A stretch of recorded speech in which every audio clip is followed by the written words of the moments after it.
Hi, welcome to the Brickfilmers Guild podcast, hosted by us, the Four Monkeys. On this podcast, we had the extreme pleasure of chatting with Alex Kobbs of Kooberz Studios. Alex has been animating bricks since he was 12 years old and started the YouTube channel Kooberz Studios in August of 2006. His channel now has over 48,000 subscribers and 16 million views. He has several video game-inspired brick films on the Machinima channel that have gained millions of views. His Halo-inspired brick film, Battle of the Brick, built for Combat the Movie, has over 44 million views on Game Trailer's YouTube channel and almost 600,000 on the Kooberz Studios channel. His YouTube channel states, animation, Lego, video games, miniature filmmaking, stop motion, pop culture, and bacon. If you like these things, Kooberz Studios is for you. This podcast is sponsored by Brickflix. Brickflix is a comprehensive guide to making your own stop-motion Lego movies. It's over 200 pages of useful brick filming tips. This book will show you how to make a stop-motion movie using little more than a camera, a computer, and your own Lego collection. Much of the photography in this book was produced by the amazing Paul Hollingsworth of Digital Wizard Studios. It's definitely worth checking out. So, without further ado, here's our conversation with Alex Kobbs.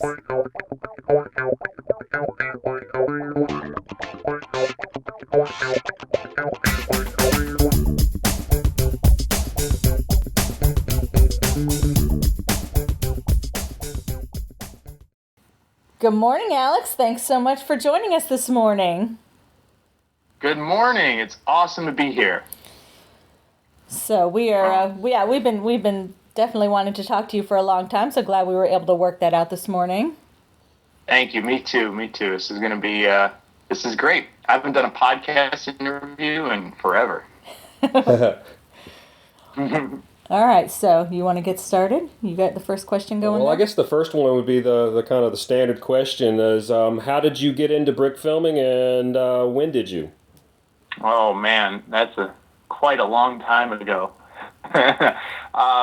So I was definitely into Lego, like every other kid way back in the day. And what happened was I got the Steven Spielberg Lego Movie Maker set. It was either for Christmas or my birthday. It must have been my birthday from my parents. And that little set with the little Logitech camera and the very simple software really opened up the whole door for me, because up until that point I was only 12, right?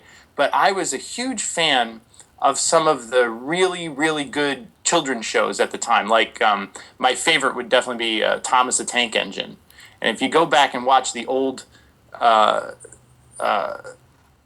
first couple seasons of that show, it's all done with miniatures, models, and actual camera work. They didn't have video camera; they're using film. So when I got the Lego set, I said, "Oh man, I can experiment with all this stuff." And that's really how I got into it. And I kept making movies, and over time I got better camera and then better software, and I kept expanding, and it just snowballed from there. From that one set, they did a great job with that set at the time. Yeah, definitely. And from an animation standpoint, that show was definitely amazing. Although personally, with my kids, they were not into that. I found it a little on the kind of angry side. It wasn't as happy as some of the other ones. But from an animation standpoint... Well, that's why I liked it, I think. Because it's not so happy go like, la la la la. Like the first couple seasons, the characters get into real predicaments. They insult each other, because they're sticking to the book. And I thought that was more real. I don't know. I definitely agree. I think it's more of a boy thing. He's a couple years older than our children, so yeah, a lot more than that. Yeah, but I was a train nut as a kid. As a little kid, I could not let go of my little die-cast or wooden Thomas the Tank Engine toys as a kid. I just took those things everywhere. So that show just blew my mind. I must have watched it thousands on VHS, and then the filmmaking process of making that show just must have entered my subconscious or something, and over time I said, you know what, I can do this with the Lego bricks or any other toy. I could do it with any inanimate object, and that's how I got involved with animation. That's awesome. Cool. And you went to school for that, is that correct? Yeah, I did. I went to Fitchburg State University. It's in Fitchburg, Massachusetts. It's near Worcester, Massachusetts, in the middle of the state. And I went there for film school for 4 years. And, most of the training there is to teach you how to work in the industry. So how to do all the different jobs that you'd find on a film set. And then a lot of people went off to LA or New York and went into the film industry. But I had a very, very different awakening experience during that time. Because I was in college, why am I here, man? I don't generally enjoy what I was doing, because you'd have to rent out the equipment, the big expensive camera equipment and the lights and all this stuff, and then you have to go film a shoot with the other students, and I was just not into it. And I think one of the best things we did as a group of film students, we decided to try to organize our own film outside of the class and try to make our own movie. And I became director, and lo and behold, the whole project fell apart in my hands. The whole project just completely collapsed when we were trying to do this, and I had to take full responsibility, right? And this was, I think, sophomore, junior year. It was late into my college career. And when that happened, I had to do some serious soul searching. I remember a week and a half of good, wow, I don't know why I'm here. Why am I doing? And I realized that I should have been focusing more on animation rather than film. So my professors were very helpful in the fact that I went to them and told them this, and they accommodated me. They let me take a lot of graphic design classes and art classes along with my major, and I was able to learn some Flash animation and do some After Effects work and different things. And from there, I got a little bit of a better startup on how to proceed with doing stop motion animation and stuff. And even my thesis project was stop motion animation, so it was really fun. Wow, very cool. What was your thesis project? I called it was a film called, I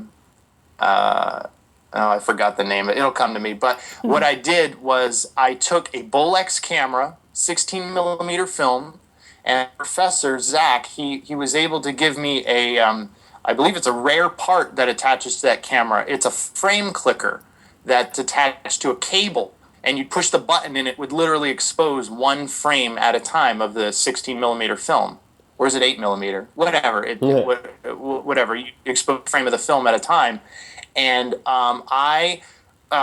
all in college had these standardized desks. Everybody has the same desks and drawers and closets and stuff. And our desks had a cork board front, on the back, to stick up notes and stuff.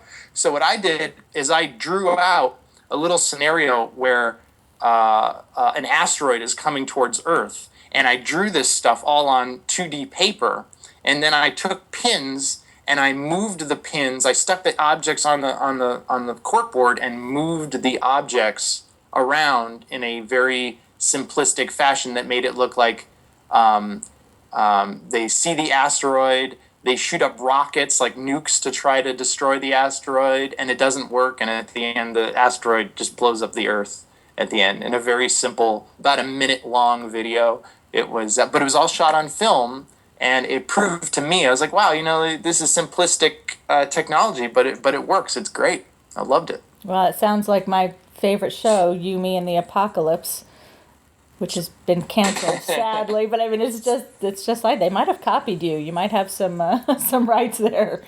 That's okay. Okay. Everybody copies everybody in the entertainment business, right? It's nuts. Yeah. I know. Have you posted that video online? There's a clip of it in an interview video I've made. It was like an interview I did for Red versus Blue UK.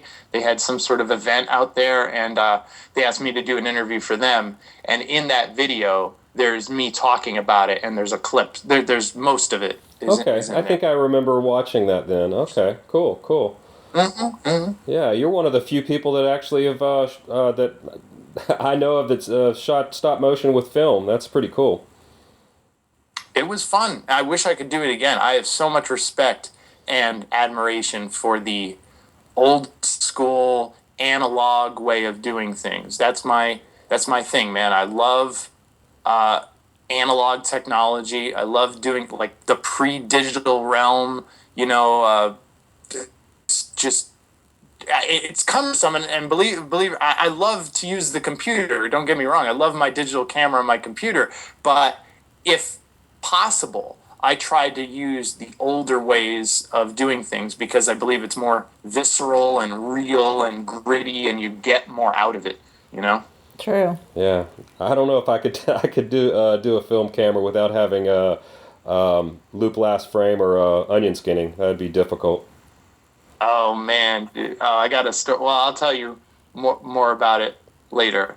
I've got my whole Battle of the film was shot with a subpar program, so I did not have any of that. I had to take frames out of the folder and like manually thumb through them and figure out the animation. It was terrible. Wow. I was doing that on a very old Mac, so it practically was, film. Okay. It practically was doing it blind.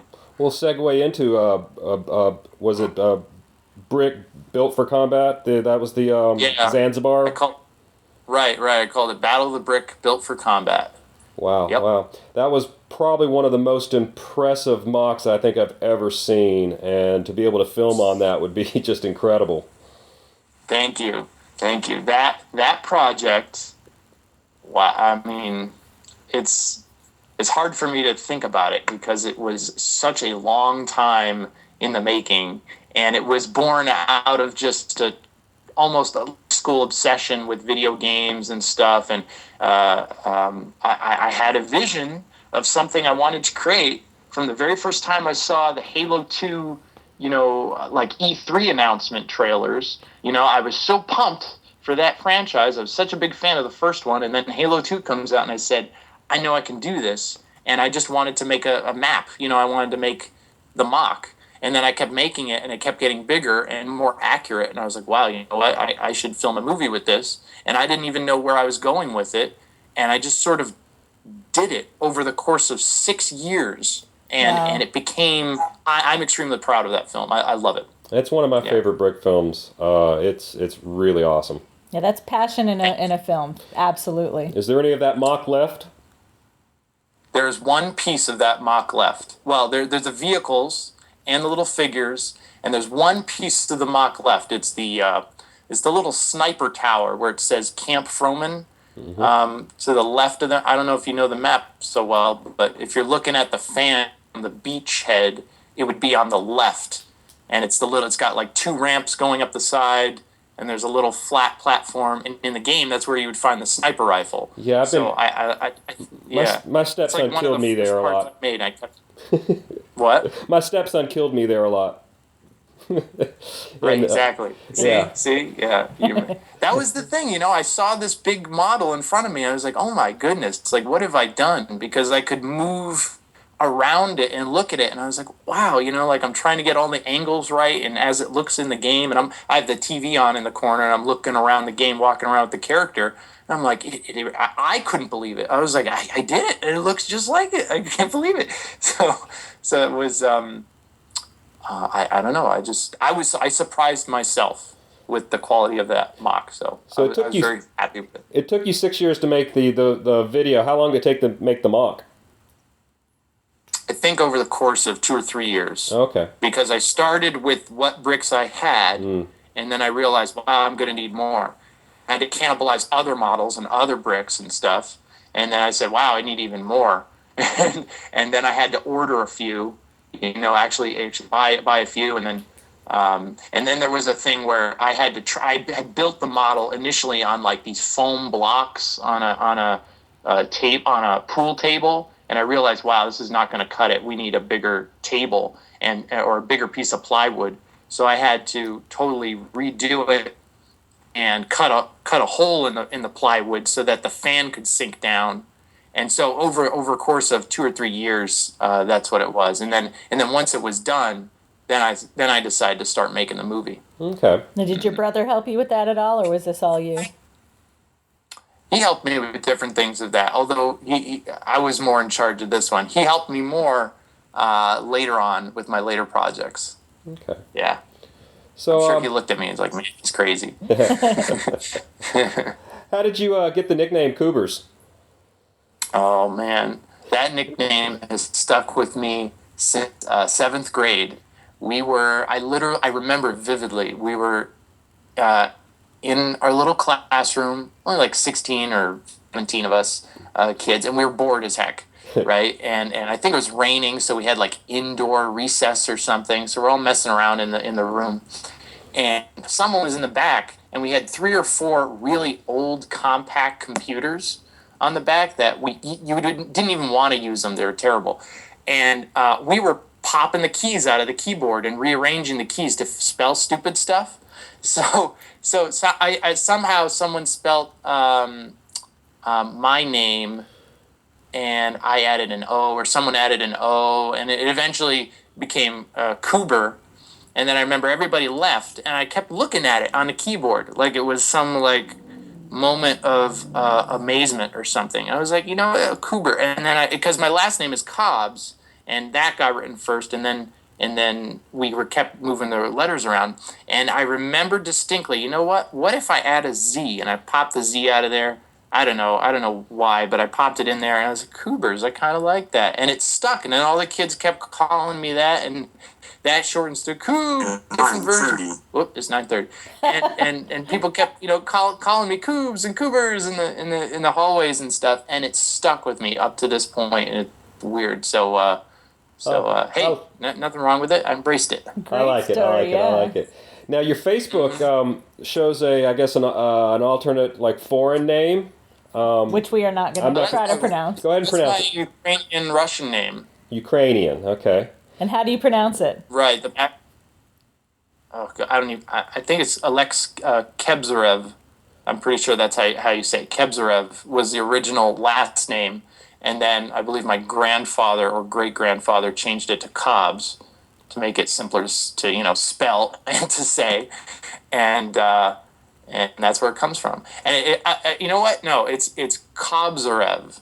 And I remember because I was searching back for it in Wikipedia, and Wikipedia says that a kobzar is a type of mandolin that they play in Ukraine, and that a whole bunch of people were called kobzars because they were almost like traveling musicians or keepers of the tales or something like that. And you can look it up on Wikipedia, Kobzar.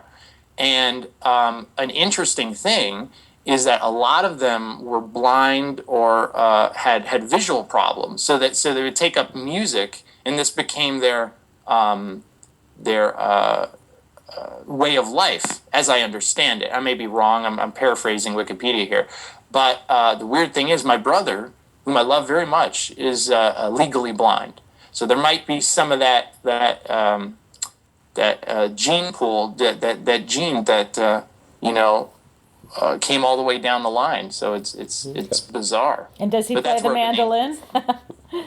No, but I told him if he did, we'd have to go travel to Ukraine and check it out. So I take it was your. I know there's a Kobzar museum, or part of one, and I'd love to check that out one day. That'd be cool. So it was your grandparents that immigrated? I'm not sure exactly. It might be my great-grandparents. Okay, so I take it you don't know any Russian or Ukrainian. No. not like recently. So where were you born? I'm from Stamford, Connecticut. Okay, see, that's my fellow Yankee. I'm from Connecticut as well. Oh, right on. Yeah. You got out? I did, yeah. It wasn't my choice. My mom just was tired of the cold weather and wanted to come down south. But no, I miss it. I love the cold weather. I love the Four Seasons, and I loved everything about it. Cold weather. This is nothing. We had snow just on Monday, and it disappeared by the end of the day. This isn't cold weather anymore. I'm ready to go up to Vermont and live in state Vermont or the tundra or something. That's cold. Yeah, I'm ready to go to Scotland or Alaska or Canada. I want it real cold. Yeah, right on. Me too. Because you can always get warmer. You can always put on more layers. Exactly. Thank you. You can't do that in the heat. You have to crank the air conditioning or jump in a pool or something. And you have to hide inside because it's too hot to do anything out. Yeah, no, this is our life. It's too hot here most of the time. So, yeah, something's Where are got you to guys? change. In Atlanta, or Hotlanta, as I call it. Okay, all right. That's cool. Well, one day, I'll visit the South one day. It'll be cool. The farthest I've gone south is like Florida once, when I went to Disney World in 5th grade, and then recently Brickfilmer, Virginia last year. Oh, and cool. It wasn't that cold that year, but it was fun. Yeah. So one of the coolest things in brick filming moments that I can remember is there were, I guess it was the 15th Annual Interactive Achievement Awards. You did an intro for that. Is that correct? I did, and that was after the Battle of the Brick. That would be like my first/best, I think, highest thing I ever reached ever. It was an amazing experience. I received a email from the president of the organization, not the Interactive Achievement Awards. It's called something. Well, the Dice Conference is what it's called. But, yeah, Dice. They asked me. They somehow saw my stuff, my work, and asked if I'd be interested. And so for 3 months, I worked on a 2-minute video that the idea was to highlight about 15 different titles of video games that were being, that were presented that year, that were being featured that year, and just make a cool, fun intro for the show. And it was amazing. I couldn't believe it. And the coolest thing was that they flew me out to the conference when it was done, and I got to spend 3 or 4 days in Las Vegas. And it was truly like almost another worldly experience. It was amazing. It was really great. I got to they played the video, the presenter made fun of me a little bit. Yeah, Jay Moore. I mean, how awesome is that? Did you get to meet him up close and in person, or just when he... I did not meet him. I saw him on his way into the conference as he was sitting there looking at his notes, I'm sure reviewing his jokes, and going into the conference. But I got to sit down with other fantastic people. One of them was, I'm blanking on his name. He is the president over there at Game and Tycho.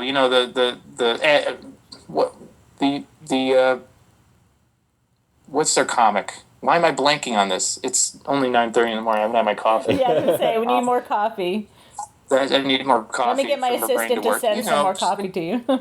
The Game and Tycho, the comic that the guys make, Jerry and what's it called?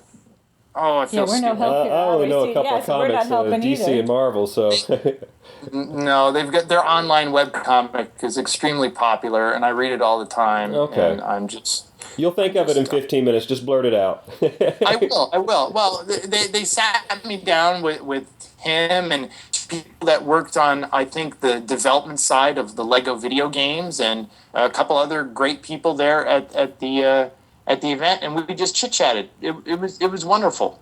It was great. And then during the meeting process of the whole, because this is a convention with all of my heroes, everybody important in the video game world is there. My thing, my stop motion animation Lego thing is opening the show, and it was just great. The real fun of it came from meeting those individuals behind the scenes. David Jaffe, I got to meet David Jaffe, the creator of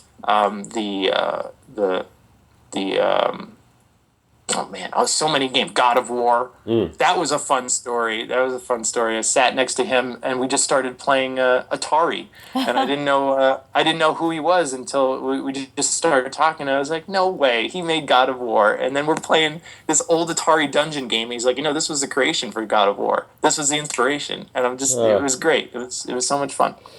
Totally a surreal moment for sure. Speaking of the video you made, did you have a favorite section or part of that intro that you liked the most?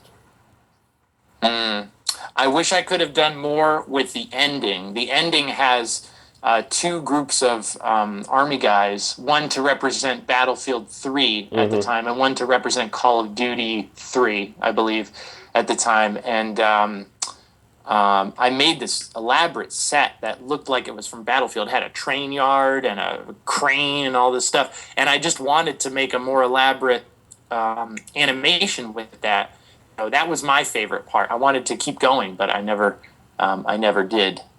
It was just like make those few seconds of scene and then end it, and that was it. Yeah. Well, it was. I really liked that video also, and then the whole Jamar part was funny but awesome at the same time. Thank you. It was a great time. Yeah. Cool. I hope I represented brick filming. Oh, you absolutely did. You did. That is such a proud moment. Yeah. So are you? Go ahead. Oh, I couldn't believe it. I couldn't believe that. To me, it's still unbelievable. It's like, wow, they got me to do this thing out of Lego. We did it, and it happened, and it was great. It was fun. Very cool. So, are you partnered on YouTube? Partnered? What do you mean? In what way? Are you partnered with Machinima or? Yeah. I've been a Machinima director, a part of the Machinima Directors Program for several years. That is pretty much where I stand. But I'm just concentrating on making content. Content and animation, and like YouTube has changed over the years. That's you guys know that. Absolutely. It's definitely changed. Whereas in the old days you could make a video that was about 2 minutes long or even longer, and it was really good, and you could put it out there and you get like millions of hits. It was amazing. But now you do that and you get swamped over by all these people making unboxing videos and, oh, look, I put the camera on me for 12-hour videos. It's nuts. The market has become saturated with subpar content, and then the really good content is struggling to float to the top. It's crazy. Yeah, it's funny. We were talking about that yesterday, seeing some video that had so many hits. It's like, and it was not good at all. It's like, how does that even happen? And YouTube, it used to be the subscribers really made a huge difference because the videos you uploaded got released to all of those people. So everyone that was subscribed to you got to see your new video, but it just doesn't work that way anymore. So it doesn't matter how many subscribers you have, they don't actually send it out to all of those people. People are relying on social media now to get their work out there. It's totally different. It is. Are you working on any projects right now? Oh, yeah. I'm always working on projects. But it's been difficult because what happened is I took on a couple contract jobs, and I made a little bit of money. And the problem is that money just disappears because you're trying to live while making something of quality that takes a very long time in itself to make. Right? So as you work on the project, the money slowly disappears. And you got to pay bills and stuff. So I found it unsustainable.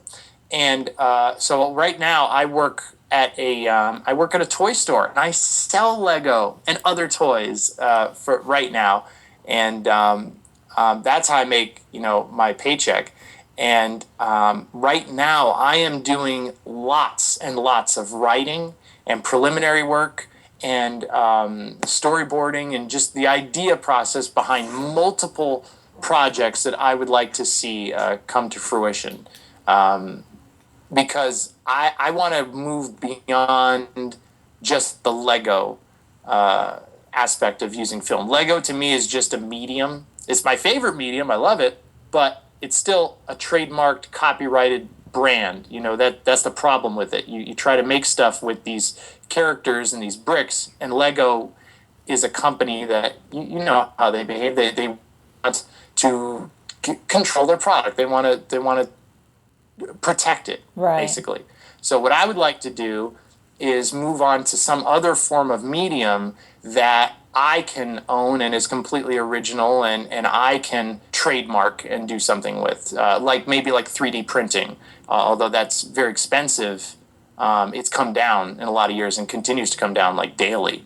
So that's the kind of those are the kind of projects I'm thinking about and moving on. But that's not to say that I'm not going to make Lego films anymore. I love making brick films. They're a lot of fun. Are you still working on a Superman Batman brick film? It's funny you mentioned that. She had some awesome shots. Thank you. That project ended up being rushed to finish, and it's literally sitting on my hard drive in parts unfinished. The set was amazing and everything. I finished the film. It just has to be put back together. That's all. Because after that project, I took on I did a Halo Mega Bloks project for Mega Brands, and that became the top priority. So I do have unfinished films out there that are waiting for release, and people keep asking me on YouTube and different social media, where are they? Where are those films? I guarantee you they will see those films one day soon. I'm just trying to figure out a bunch of other things in my life and on media and everything, and how it's all going to work and what I'm going to do, how I'm going to move forward. Because I kind of took a hiatus from YouTube recently. I haven't posted a video since October 31st, and it wasn't even Lego related. So, but I think it's been a good thing to step away from the constant updating, constant nuttiness of the online world and take a step back and say, what do I want to make? What do I want to create? How do I want to go forward with doing something? And so, everybody will get a chance to see Superman versus Batman. It'll be fun. How about the Pacific Rim? That is part of one of those projects. That's there. That's part of one of those projects that's sort of like in the tank, sort of ready to go out. I think I'd like to do audio tweaks to that video, but it is for the most part ready. Oh, cool. And I just have to figure out what's going to happen with it. Okay. Mm-hmm. Yeah. In 2012, I guess PBS did some feature that you were in. Is that correct? The Art of the Lego? Yes, that was very cool. Yeah, they featured Sean Kennedy, me, and Nathan Sawyer in a short little piece about Lego art. And everybody had their own specific things. The other two do more like models and things. And then I was the only one in the group that did like animation.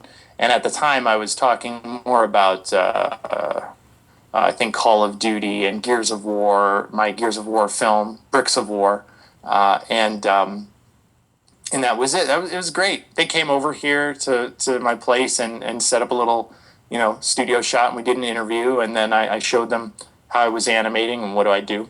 And it was great. I had a great talk with the camera guy about what lenses he uses, because he's using the same camera I did.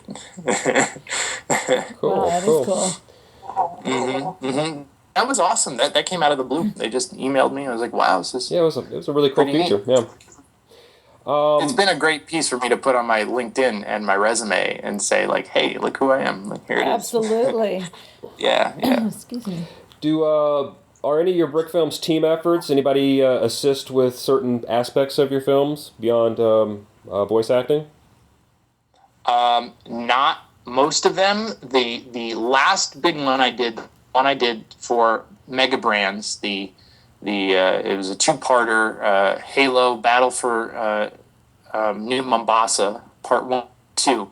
That project had a deadline, and I was struggling to figure out how I was going to do this, because the project I had envisioned was very elaborate, and I had a ton of Mega Bloks product to figure and sort through, and I had to build buildings from scratch and do all this stuff. So I sort of like did a Tom Sawyer thing where I'm like, yeah, come on over, it'll be fun. We'll hang out and build together.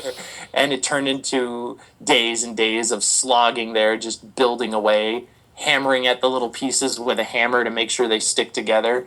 And so that project ended up being a collaborative effort. But most of my projects it's just me here alone in the dark, animating away. And that's the way I like it. It's the way I prefer it to be. If I could do everything myself, I probably would. But as I get more advanced, and hopefully one day if I can create a studio or some sort of space where I can truly collaborate with other people, I hope to collaborate with people. It'd be fun. See what else we can bring to the table and make productions bigger and make animation the way I move through this life. That's what I'd like to do. Very cool. So where do you typically animate or brick film? What? Where do you typically do your brick films? Where do you create them? Well, I still live at home. I still live at home here in Connecticut, and I was lucky enough to have this large room that I grew up in, and the room is sort of separate from the rest of the house. So it's like sits over the garage. I'm sort of separated from the rest of the house, and as a kid, I mean, all of the imagination of a child grew up here, right? And as a kid, I was so into trains. Like I said before, I had an HO scale model railroad, and instead of building a baseboard for model railroad from like plywood and you get 2x4s and support them like you would do, instead we got a ping pong table, and that had the train set on it for years. And so not too long ago, I don't even remember exactly when, but I decided to take the train set down, consolidated. I kept what I had and threw away some of the stuff. And I do all of my work on a ping pong table. And right now I have a project set up where half the table is folded up, and I have blue cardboard paper plastered to it as the like the background. And then on the flat part, that's where like part of the set is.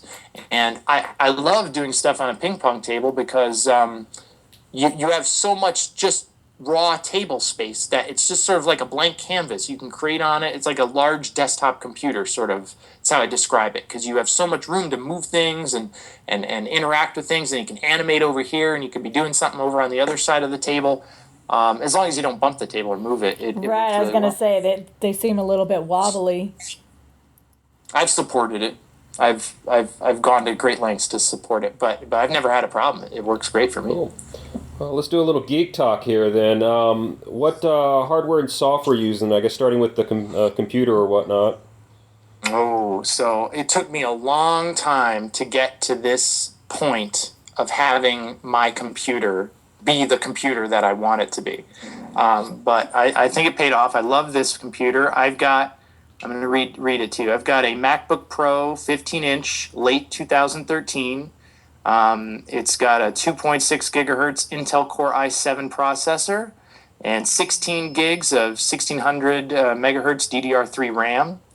And the graphics is a separate graphics card. It's an NVIDIA GeForce GT 750M 2048 megabytes graphics card. And so what it means is this computer that I'm using is zooped up. I've got a gig of flash memory, and I store all of my render files on a separate 500 gig flash memory as well.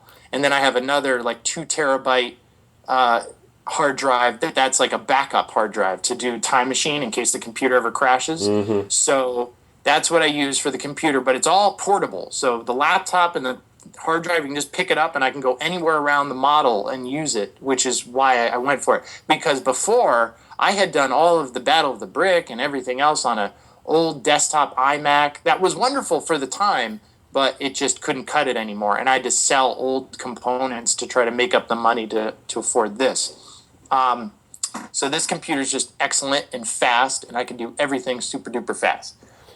My camera is a Canon 6D. I still have a Canon 5D Mark II camera, but probably the worst thing that could happen to an animator happened. The tripod fell over. Oh. And yeah, it was bad. And the plug, the camera's fine, but the plug, the USB cord that was attached to the side of the camera hit the ground first, and it damaged the USB port into the camera. And the whole point of getting that camera was to hook it up to the computer with the USB so that you can get live view. That's the whole point. So you can do onion skinning and you can see what the camera is seeing on the computer, so that you can maneuver it better. So when that happened, it just put the halts on all my projects, because I was like, wow, I can't believe I think I remember when that happened. You Heartbreaking. heartbroken and devastated about that. Oh, it's not heartbreaking. It's just heartbreaking. When that happens to you, I mean, you know how much work you put into these things, and to have that kind of taken away from you is like, ah. I know it was frustrating for sure, but I refused to give in to this. Like, like, I hate saying, like, I catch myself when I say, like, oh man, I love my camera. Oh man, I love my computer. Like, I don't. These things don't love you back. It's just, to me, it's just like, they're tools. They work for me. That's the thing. I firmly put the technology under my boot, and I will make it work for me. So when and then it's frustrating because I had to call Canon, and Canon's like, well, that port is literally part of the motherboard of that camera, and in order to replace the port, you must replace the port, which is going to cost over $1,000. Wow. I was like, great, that's wonderful. And then they said, well, how old is the camera? I think like 2-3 years. And they said, well, you might just be better off buying a new camera. Yeah. That's for cheaper, and you get a brand new camera. So that's what I did, and I used the 5D Mark II to do other photography and live events and different things I do. So it's great. It was actually, I wouldn't say blessing in disguise, but it's it wasn't a total loss, is what I'm saying. It wasn't devastating where I couldn't do anything. Well, like I said, using that's better than using like an iPhone for recording video, like at a Lego conference or whatnot. So that's still has its use. You can use, man. These cameras are amazing. These cameras on the iPhones are fantastic. I think you've come a long way from that definitely. little Logitech camera. That's true. Well, a lot of this stuff that's for the like the iTouch and the iPhone, the Lego software for stop motion is better than what I was using at the beginning. So, right. Definitely. So, what editing and frame capture software are you using? Oh right, yeah. So I'm using is my go-to stop motion animation program. I love Dragon Frame. I don't see how I can ever go back from Dragon Frame because it's just so perfect. There's so much more to the program that I don't even know about or can't even use, for like motion control rigs and all kinds of crazy lighting effects and stuff. I don't know how to use any of that really yet. I just work with the basic camera input system. I can manipulate frames and do that, and I love it. And then I export the image sequences or the videos, and I put them through Adobe Premiere and Adobe After Effects. Okay. And those are my two big programs. I'm using the Creative Cloud subscription to have those programs, and I go through them and just do all the manipulation in After Effects, and then put them back into Premiere Pro, and I do all the color correction in there as well, and it works great. Awesome. I love these programs. What kind of lighting do you have? See, I did it. I did it right there. I said I love these programs. See? We all do it. It's relative. I know, but I hate it. I hate using that word like that. I wouldn't want to go back and stop using Dragon Frame now. It would be difficult. Once you've got a taste of some better software, it's hard to use inferior product. I agree. Cool. So what kind of lights do you have? Lights, I'm using, man, I wouldn't even know what exactly they're called. I know I'm using both 90 watt and I think 60 watt LED lights that I just bought at the hardware store. And I bought them because I didn't have a lot of money at the time, but I needed LED lights. And after years of using halogen lights, like 500 watt halogen lights, it was terrible. So instead of doing that, I sprung for 6 LED lights that I got at the hardware store, and they say they output 60 and 90 watts, but they only take in about 9 to 17 watts of energy. So they're extremely cool to the touch. They don't get hot. And I love them. And I can do all kinds of bouncing things. Like I bounce them off the ceiling and create a soft light. Or I use tissue paper or paper towels or whatever I can find to give them lenses. That's now that's for the like outdoor scenes and stuff. But what I really love to do is take small LED lights that I buy at a hobby store for like train model sets. And I love to wire up a big configuration of lights, and sometimes I just hook them up to my old model train transformer. And when I turn on the transformer, all of the lights go on, and I have the equivalent of on-set lighting, like practical. Which is really that's awesome. Yeah, really interesting. So I switch back and forth between, but that's one of the areas that I could totally use. I should probably read a couple more books on is lighting, because that's what makes everything look good and quite frankly, I mean, I think I have room for improvement there. So I've got to work on that. Yeah, so do I. You have any special backdrops besides just kind of the sky blue backdrops? Not really, but that's another area I think that could be improved. I'd like to do something where I could hand paint, like hand painted backdrops. Going back to the Thomas the Tank Engine thing again, they would use for all their staged models, they used large, slightly curved, painted backdrops. And they look like artistically done. They're great. And they had different ones for the different scenes, like daytime, nighttime, spooky, scary, cloudy sky, whatever. And I'd like to do something like that. And because I really don't like just putting up a blue backdrop. It's 10 o'clock. I really don't like doing a backdrop where you have to replace it in the computer with blue screen or green screen. Neither do I. Don't like to do that. The more you can actually photograph it in the camera, the better. So I'd like to move on to something like that where I have actual physical backdrops that I can manipulate. Cool. What about your audio recording? Well, the audio, I mean, there's almost no audio recording done until the post-production process, but I have a separate microphone. I'm not even sure what it's called. I can get it. Hang on. It's right here. Now I want to know. I just forgot what it's called. This is the, I bought it at the Apple store. It's a blue microphone. You might have seen it.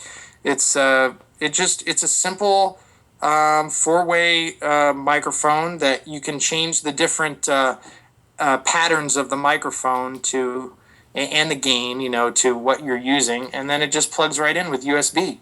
And I've been using this for at least the voiceovers, which have not been very prevalent, but I can still use it. And I can use it for podcasts or whatever I need to. Okay. In fact, I probably should have been using it for this.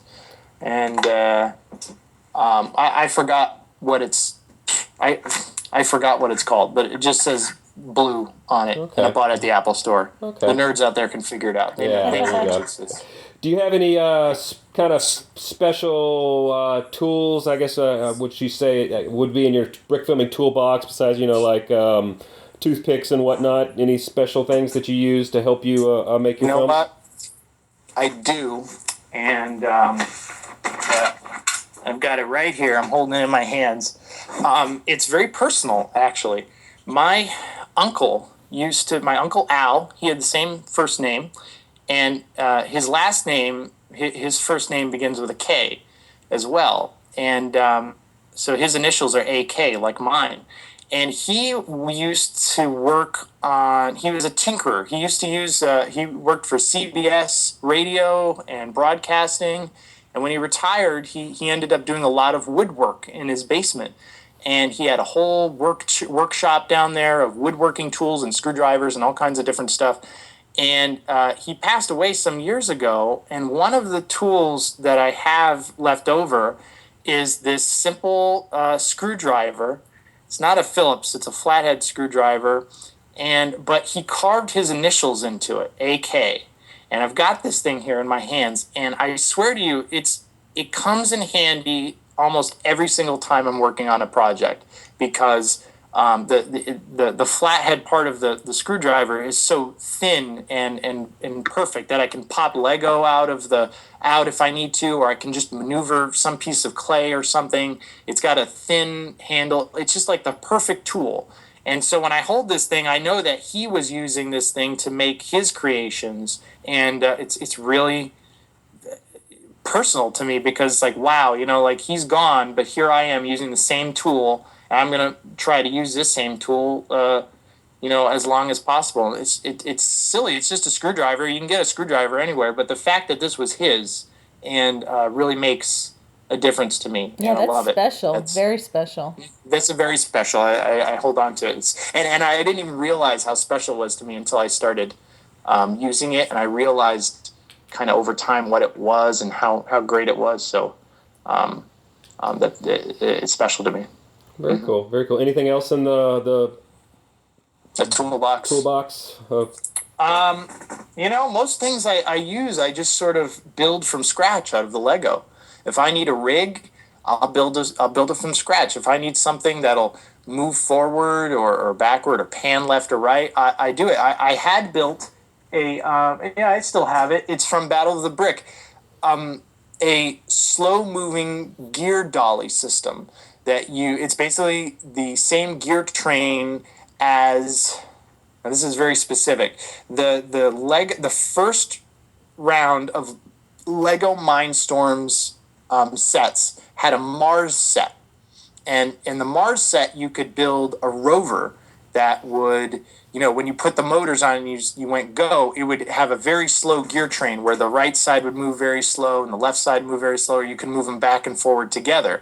And so I took that design and I just widened it, and so you can place a camera on the inside in the middle of these wheels, and that's how I've been doing my panning shots since like Battle of the Brick, is with this little Lego dolly, basically, and it's a manual dolly. So I turn the gear. I have the gears marked. So if I turn the gear 1 or 2 rotations, it will set there. And because we're using a worm gear, it's very, very specific. You move it to, that the camera has moved to, and it does some pretty fantastic dolly work. That's awesome. Just for what it was. Yeah, I'd say that thing too. And then even for I still have it for the Batman Superman thing that I made.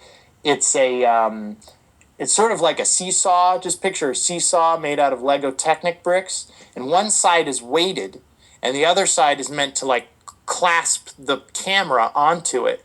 And I probably use tape and anything I can to secure it, and clay and all kinds of stuff. But once it's secure and you put weight on the other end, it allows the camera to do like a simplistic crane shot.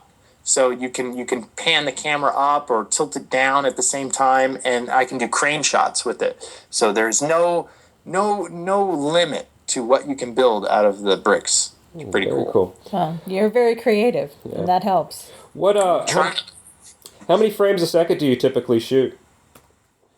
I used to do 15 frames per second, but now I do 24 frames per second, except I shoot it on doubles. So that means I'm really only shooting 12 movements per second, but every movement is counted twice in Dragon Frame. I just have it set to shoot doubles.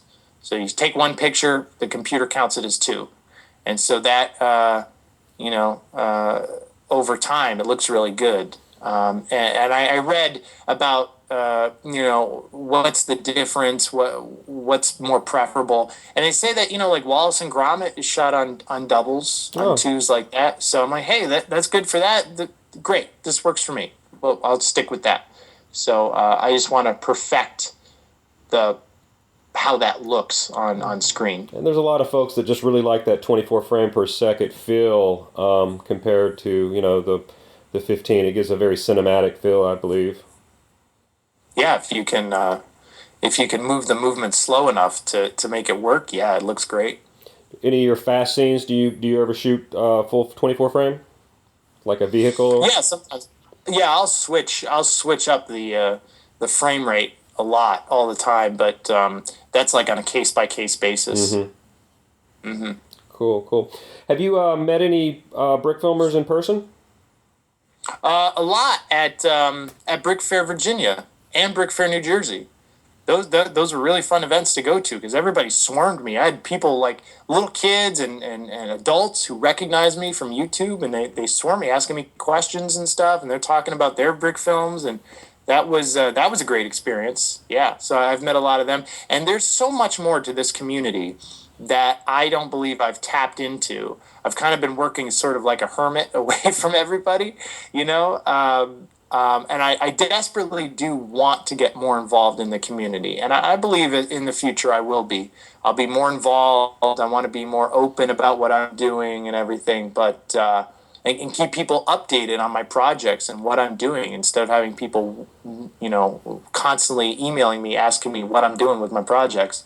But I haven't gotten to a point both personally and like professionally where I'm ready to do that yet. So it's soon. It's on the horizon. It's close by. But, you know, a lot of it just has to do with just making a living. You know, is this the way I'm going to be making my living, or am I going to have to do something else while I work on a personal project? You know, I'd really love to make a film and enter it in a film festival, and that's going to take a lot of time, a lot of years. I told you I'm doing pre-production work on that. So I hope to connect more with the brick filming community and the Lego / filmmaking community at large. It'll be fun. Cool. Do you compose any music for your brick films? No, I don't. I wish I knew music, and I'd like to learn the piano, but I don't compose anything. And in fact, that's been one of the worst hang-ups for me, is like finding music that is legal to use, you know? Like all the free stuff out there is pretty much the same thing, and if it's free, other people can use it, and it's been rehashed over and over again. I used a song from Kevin MacLeod in one of my videos or whatever, and all the comments are just like, "Oh, that's Sky Minecraft's theme. That's Sky Minecraft's theme." And I'm like, well, obviously this guy is way more important than I am because they keep referencing it. Yeah. But that's the thing, is like if you have a free piece of music and it gets used by how many people, that's what happens, as long as you pay attribution to it. Exactly. Kevin's music is very popular. I mean, it's everywhere, not just with brick filmers, but you just got to use that new stuff that he comes out with, and well, then hopefully before everyone else. the Machinima library of music, and even YouTube now has free music you can use as well. So at least it's getting more available. Yeah, but I'd really like to create custom stuff that's really made for the project, you know, like from beginning to end, you know, like you can't, a John Williams piece is made for Star Wars or any of the other movies he's made, but it's made for those particular scenes and those particular emotional moments and pieces. And that's kind of how I want to up my game. I want to up the believability of my animations in both, you know, movement-wise and emotions too. I really want to get emotions in there, and then I want that to be complemented by really great original music. That would be fun. Yeah, I don't blame you. Music definitely makes a huge impact on a video and a movie. Do you listen to any music, podcast, or watch TV in the background while you're animating? Sometimes, although all of the good animation books I've read, especially the one by Richard Williams, the animation director from Framed Roger Rabbit. His book, early on in the book, has it's called The Animator's Survival Guide. And early on in the book, he describes an encounter he had where he asked one of the older gentlemen, one of the like greats of animation, that same question, you know, and he drew like a 2 or 3 pages full drawing of the guy getting very angry and getting ridiculously huge and just screaming like of all the stupid, ridiculous questions, I don't have enough time to, I'm not smart enough to think about that many things at once. And then he says in the book that from that moment on, he learned to animate in silence and concentrate. And he said miraculously, wow, all my animation got better. So I try to really listen to that. I remember that all the time, and I try to focus on that. But sometimes, you know, I'll still put music on or whatever. I really like self-help, self-development podcasts, because we're talking about, building a career and networking and figuring out your life hacking, anything to improve anything is where my mind's at. If it can be improved, then be all you can be, like, do that. And that's what I'm trying to accomplish. So by listening to really good podcasts about those sort of topics, whether it be personal, emotional, physical, all of that stuff, I'm into it. And that's what I like to listen to. I also listen to BBC News, the live news, incessantly, too, to get a scope on what's going on in the world. Very cool, very cool. I listen to a little NPR. I like NPR, too. Yeah. Do you, let's see, do you have a favorite brick film that you have created? That I have created? If I got hit by a bus tomorrow, I would hope that they played Battle of the Brick at my funeral. But because that one, I had such a vision for that, and I loved it so much.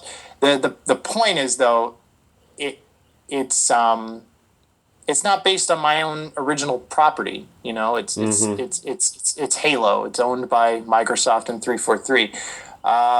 My favorite brick film, it might be some of my earliest brick films that the public hasn't really seen, because I have a lot that are still on old hard drives I haven't really seen. I'll tell you what I did. You know how this began? Even before Battle of the Brick, I attempted to recreate the entire Return of the Jedi movie, and just as the Star Wars Lego was coming out. And so I think I got 42 minutes through of shot for shot, scene for scene, of Return of the Jedi, of the droids entering Jabba's palace, all the way up until they get captured by.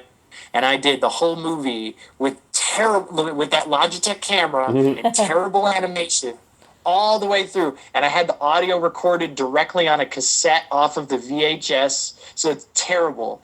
But those movies, some of the scenes, I go back and I look, and I'm like, I can't believe I was doing this when I was 12 or 13, especially the speeder chase. I figured out all kinds of interesting ways to do the speeder chase, and one day I want to put that out there and show people. But the problem is, it's got Star Wars audio in it, and you can't just rip from the movie. So that doesn't really work, putting that online. Otherwise, it just either gets taken down or the music gets erased, and it's stupid. Why bother? Yeah, exactly. So maybe some of those early movies. There's a lost Kooberz film. There's a lost Kooberz film of the Obi-Wan Kenobi versus Jango Fett fight from Attack of the Clones. I did that scene shot for shot, and I have no idea what happened to that movie. I think it got deleted off an old hard drive by accident or something, but it's gone. It's gone. Maybe that's my favorite one. That one. There you go. The lost one. The one that no one will ever see. Are you still doing anything with Mega Bloks?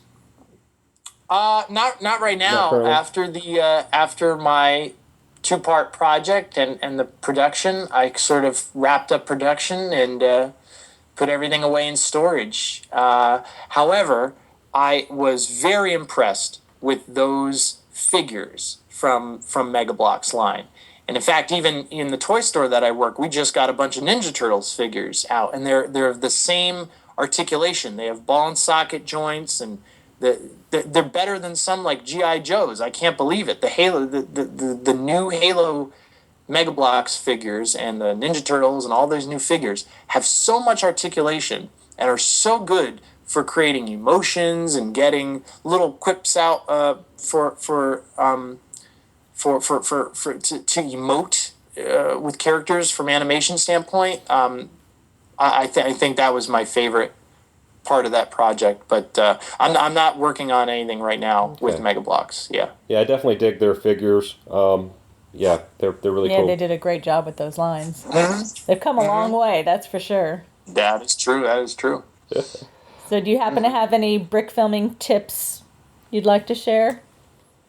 Tips. Let's see. There's so many tips you could give. You know what? I want to say it's not really a brick filming tip, but I would tell the kids out there, if they're listening, or anybody out there who's listening, to read.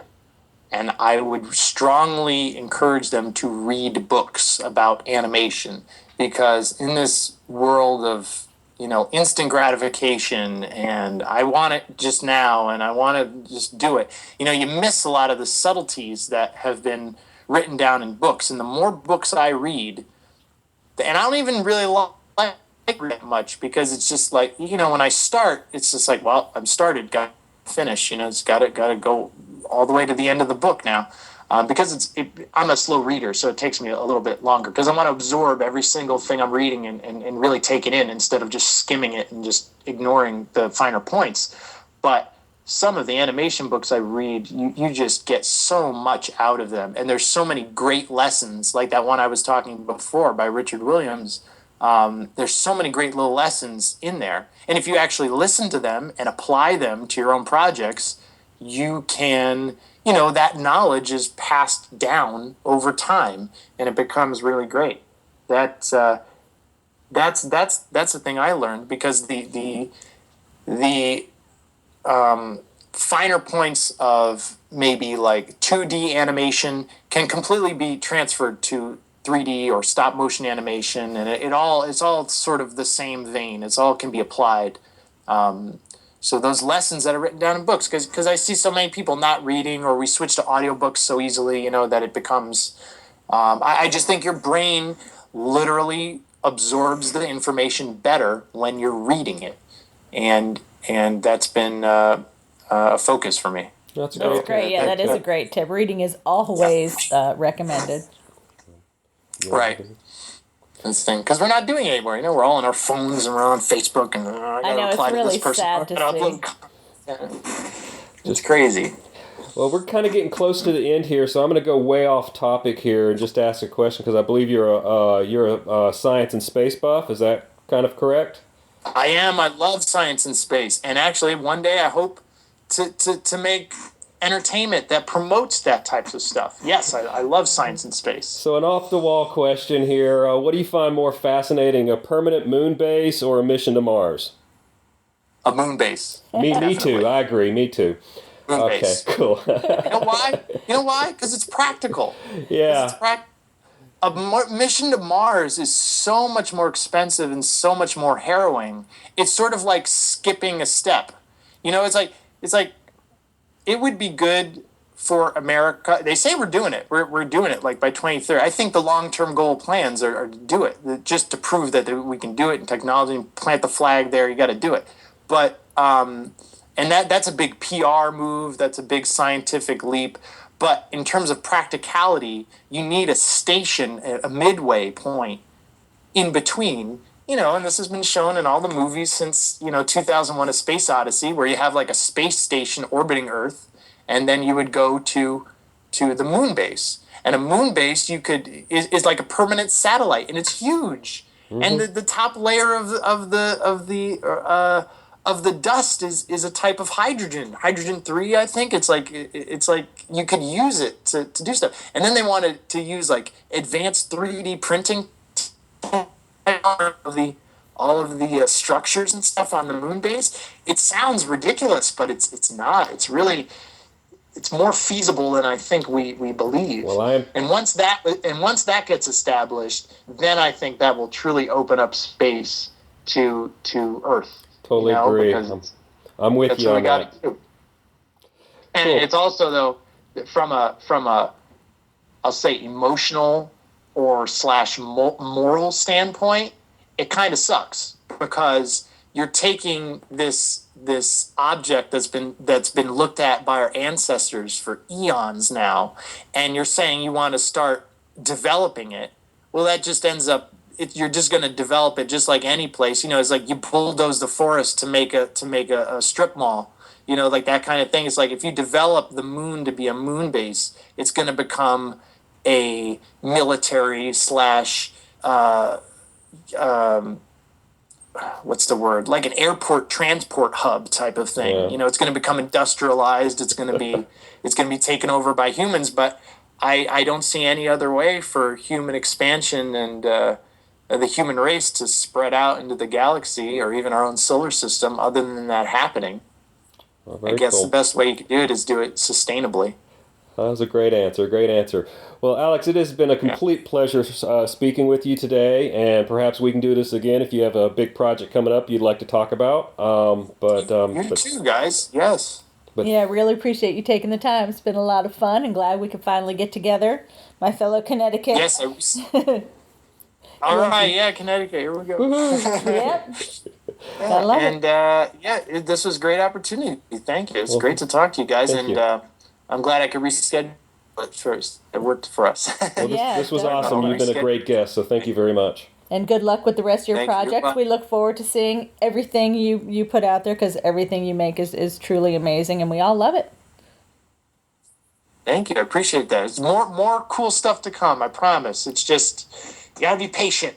Patience is the virtue. animator's mantra. Definitely. And we will definitely be patient and definitely look forward to everything you put out. So, Thanks again. yeah, have a All great right. day. Take care. Thank you. We'll talk to you soon.